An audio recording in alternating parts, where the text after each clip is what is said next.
রাজ্যে এসআইআর হয়েছে, এসআইআরে অনেকের নাম বাদ গিয়েছে এবং এই গোটা বিষয় নিয়ে সুপ্রিম কোর্টের খুব গুরুত্বপূর্ণ পর্যবেক্ষণ কিন্তু সামনে এসছে।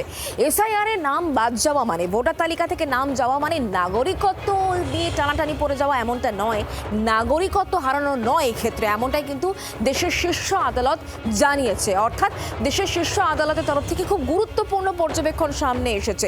ভোটার তালিকা থেকে নাম বাদ মানে নাগরিকত্ব হারানো নয়। বাংলার এসআইআর পরবর্তী বঞ্চনা মামলায় এই গুরুত্বপূর্ণ পর্যবেক্ষণ সামনে এসছে।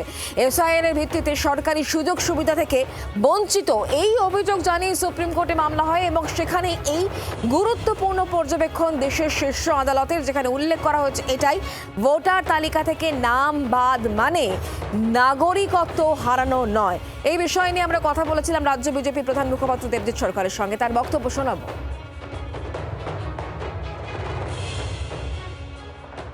এটা তো প্রথম থেকেই বলা হচ্ছিল যে এসআইআর এর নাম বাদ গেলে সে নাগরিকত্ব থেকে নাম বাদ যাবে না, এবং অন্নপূর্ণা যোজনা বা অন্য কোনো যোজনাতেও তাদের নাম বাদ যায়নি।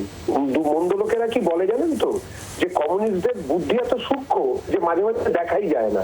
আসলে ওনারা একটা প্রোপাগান্ডা চালাচ্ছিলেন, যে করে করেই হোক রাজ্য সরকারের বিরোধিতা করতে হবে, বিজেপির বিরোধিতা করতে হবে, এটাই তো ওনাদের কাজ। আমার মনে হয় রাজ্য সরকারেরও দেখা উচিত কারা কারা এই ধরনের বিভ্রান্তি ছড়াচ্ছে। এটা সরাসরি রাষ্ট্রবিরোধী চক্রান্ত বলে আমাদের মনে হচ্ছে। সিপিআইএম নেতা সুজন চক্রবর্তী, তার সঙ্গে আমরা বিষয় নিয়ে কথা বলেছিলাম, তিনি কি বলছেন শোনাই। নাগরিকত্বটা নির্বাচন কমিশনের সাবজেক্ট নয়, নাগরিকত্বটা সাবজেক্ট হচ্ছে government of India, home ministry. গায়ে জোরে বিজেপির নেতৃত্বে যে কাজটা নির্বাচন কমিশনের না, নির্বাচন কমিশনকে দিয়ে সেই কাজটা করিয়ে বহু জেনুইন ভোটার তাদেরকে নাস্তানাবুদ করেছে, তাদেরকে বিপদে ফেলেছে। আজকে সুপ্রিম কোর্ট যা বলেছে, তারপরে নিশ্চয়ই রাজ্যের সরকার তার এখনই জানিয়ে দেওয়া উচিত যে তাহলে কোন সরকারের বেনিফিট স্কিমে এদের নাম বাদ চলে যাবে, এটা যে নয়, এটা এখনই সরকারের ঘোষণা করা উচিত। কংগ্রেস নেতা অধীর রঞ্জন চৌধুরী, তিনি কি বলছেন সুপ্রিম কোর্টে এই গুরুত্বপূর্ণ পর্যবেক্ষণ নিয়ে শোনাবো। 100বার এটাই তো সঠিক কথা, কারণ ভোটার লিস্টের নাম তো একটা প্রক্রিয়া আছে, সেই প্রক্রিয়া আবার কেউ গ্রহণ করতে পারে।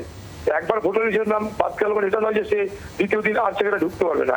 পশ্চিমবঙ্গের ট্রাইব্যুনালের যে দুরবস্থা, তাতে পশ্চিমবঙ্গে যারা ডিলিটেড ভোটার, যারা ট্রাইব্যুনালে গেছে, তাদের যদি ভোটার লিস্টের নাম তুলতে হয় 21 বছর সময় লাগবে। ততক্ষণ তাদের রেশন কার্ড থেকে রেশন কার্ড বন্ধ, সরকারি সুযোগ সুবিধা বন্ধ, 100 দিনের কাজ বন্ধ, কোন যোজনায় অংশগ্রহণ করা বন্ধ, তাদের যে সমস্ত অনুদান আছে অনুদান থেকে বন্ধ। এটা কি হচ্ছে?